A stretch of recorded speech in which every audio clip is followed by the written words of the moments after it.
আসসালামু আলাইকুম। এটাও মিলি গাছ। মাশাআল্লাহ, এই মিলি গাছটাকে কি সুন্দর ফুল। এটার কালার আবার অন্যরকম। এই গাছটা কিন্তু ঢাল থেকে চারা করা। সেই ডাল থেকে অল্প কয়টা শাখা বিস্তার করেছে, তারপরেও ফুল কি আকার আসলো।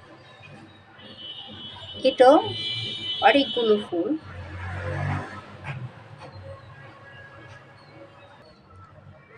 যখন এই ঢাল থেকে আপনি চারা তৈরি করবেন, তখনই ওই ঢালটা দেখবেন।